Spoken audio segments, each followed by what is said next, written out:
the nasty one that will oblige you to put your headphones on. My name is Elένη Μαριάνου, and I am the Secretary General of the Conference of Peripheral Maritime Regions. Thank you for inviting me to this lovely event. I'm so sorry that I have to speak via internet and just see myself rather than see you and your reactions to what I'm going to say. But unfortunately, the pandemic has really changed completely the way we work, the way we communicate, the way we actually are with our families and with our working colleagues. So thank you for inviting me.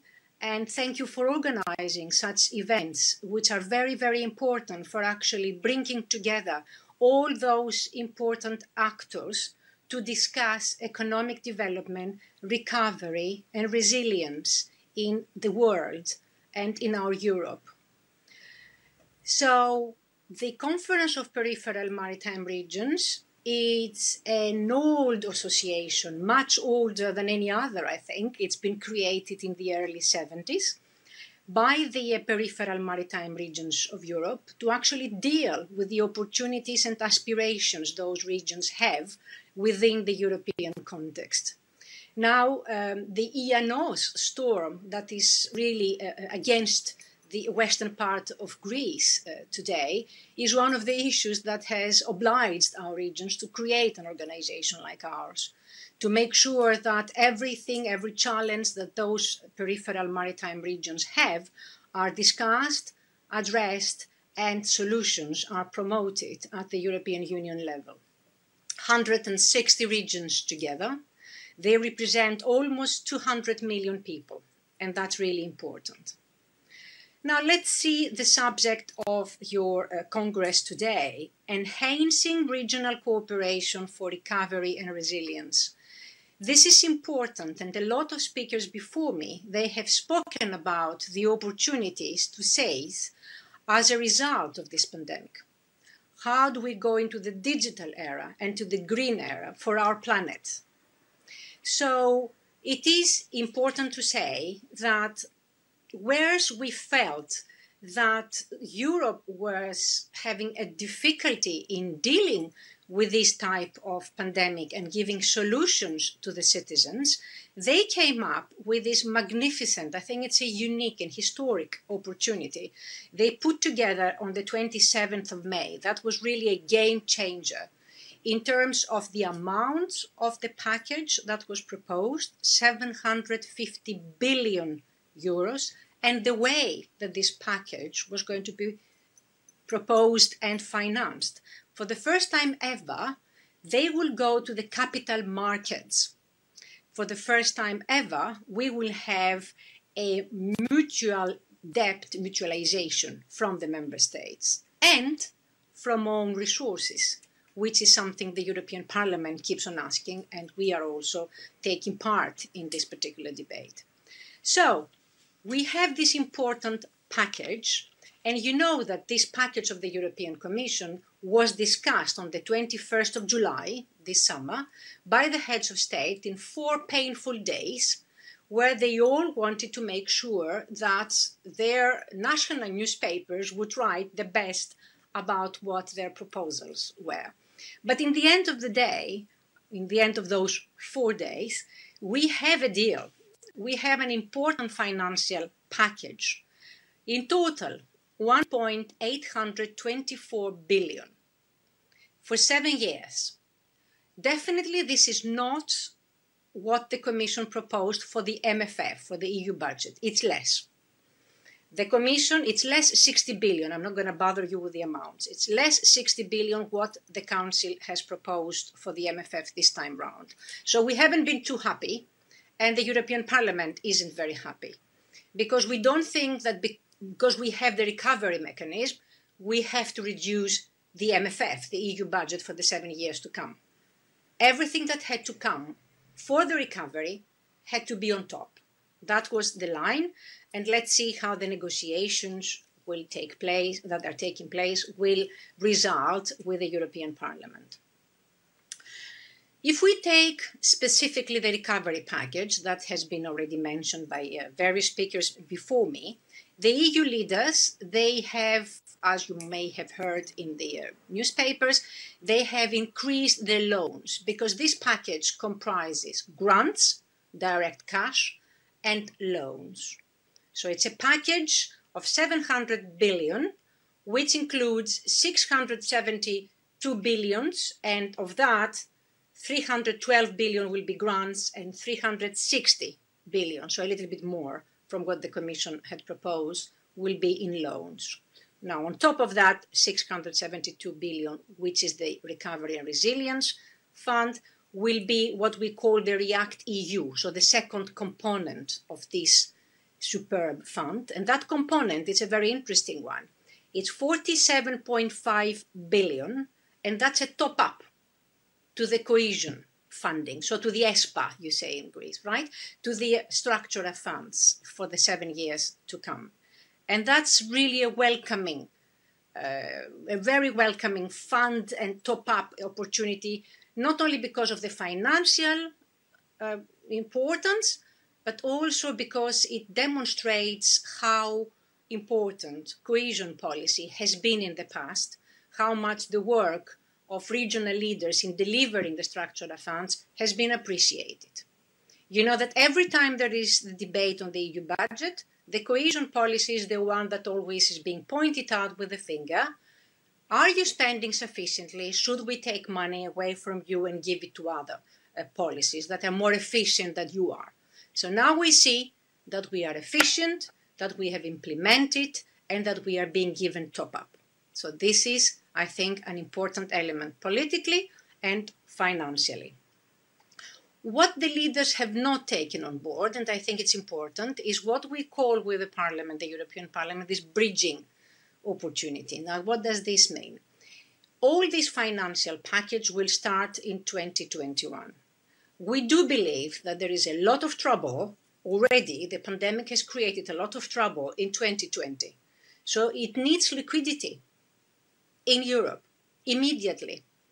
And that bridging option was proposed by the Commission.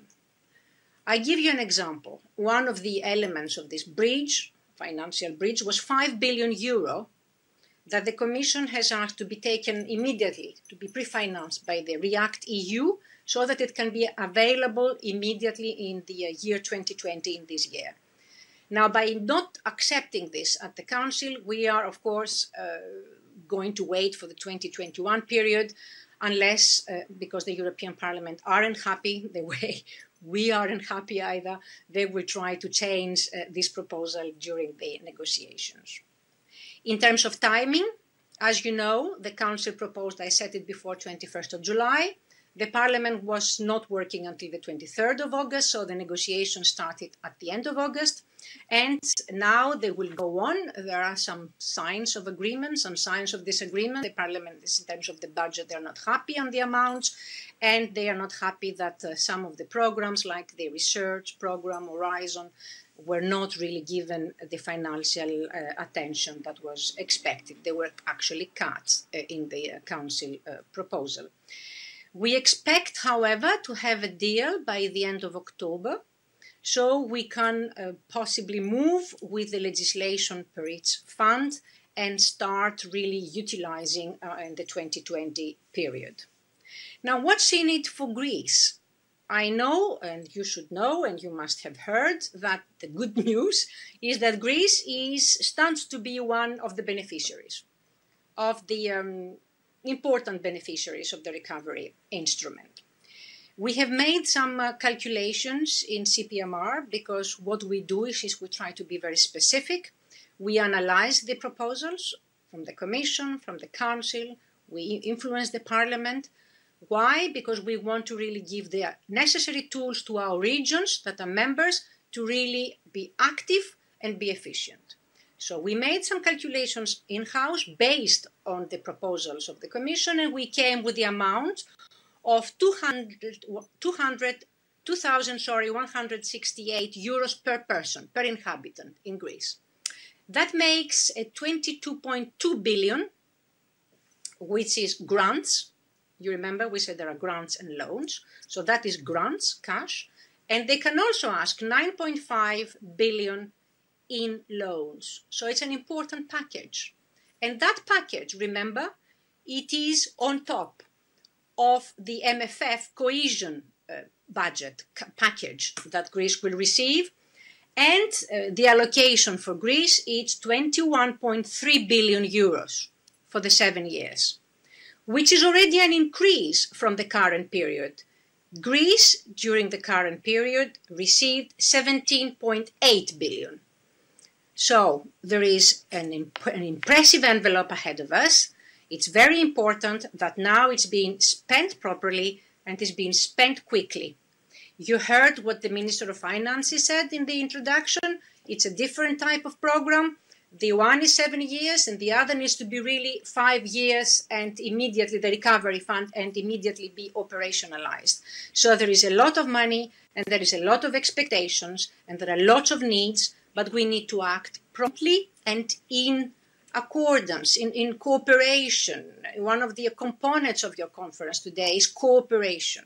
And this is where we don't agree as such. This is where, and I think Mr. Digikostas mentioned it just before me, there is no recovery that is going to happen without the involvement of the regions. And unfortunately, so far, in these proposals that they come out, we haven't seen the regions being mentioned or being associated explicitly. Apart from the role they have on the cohesion policy, which they have had for the years in the past, in the recovery package, they're not there. And it's a pity, because it's so important, these plans, the national plans, the national recovery plans, that now the member states, Greece, are preparing, that the regions are associated to that.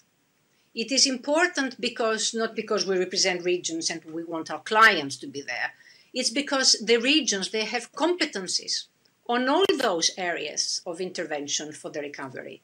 And if we want to be efficient, we have to be inclusive. So I really plea to the government, and I know, I congratulate the agreement, because they have actually submitted working their plan. So they're already on time. I just think it's the right time to really involve all those relevant stakeholders, and in particular, the regions, because the plans that they're going to submit on the recovery and whatever the regions will be doing on cohesion should be in a coordination anyway. So I really think that all these working together would make matters not complicated, but easier, more efficient. And now, some breaking news, if I may say, because we got these documents yesterday. As you know, the European Commission is giving some instructions to the member states of how to actually start working on their plans. It's very important for the Commission that these plans happen quickly and they happen in a way. You heard Ursula von der Leyen in her speech on Tuesday, on the 16th, in the State of the Union. She really impressed upon every member state to be ready and to be prompt for actually submitting those plans immediately. So the two documents that came out yesterday is one communication, which is in relation to the Recovery and Resilience Facility. It gives some indication, and the guidelines to the member states of how to prepare their plans.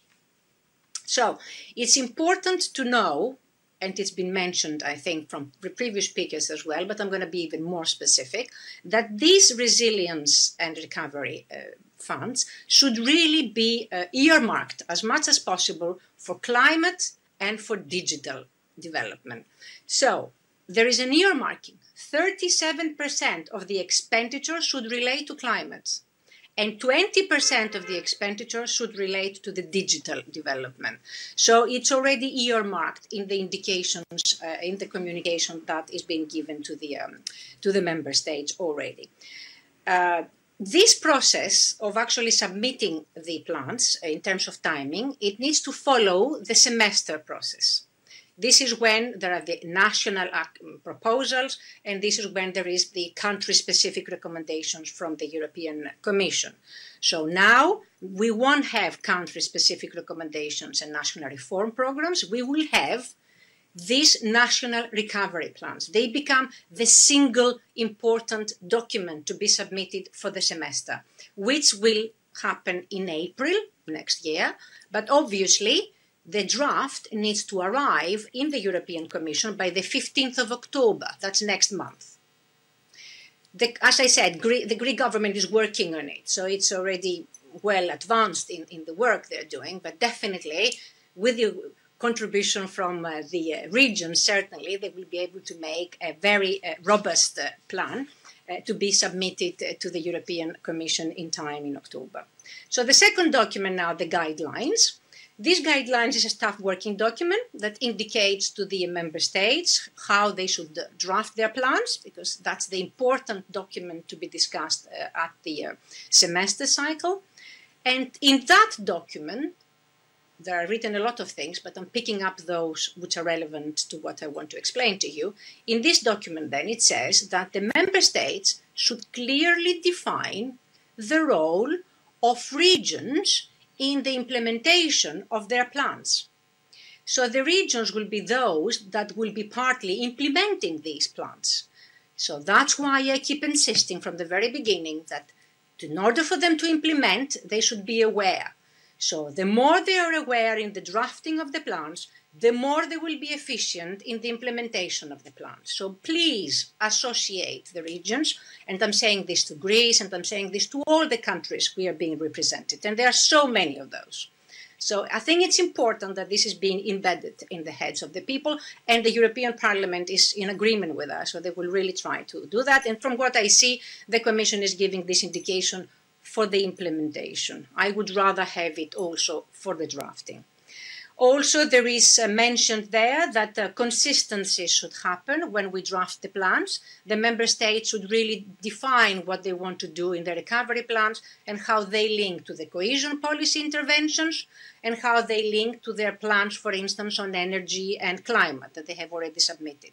So everything needs to be consistent, and they can choose to put interventions in the recovery fund or in the cohesion programs, but they need to explain which funding stream will be paying which intervention, of course, to avoid any kind of duplicity. I'm going to stop here. I'm sorry, I'm going to stop here. And thank you very much. It was my last point. I wanted to just impress on you that hopefully with meetings like yours, we will be able to really work out the best solutions in a more inclusive fashion. Thank you.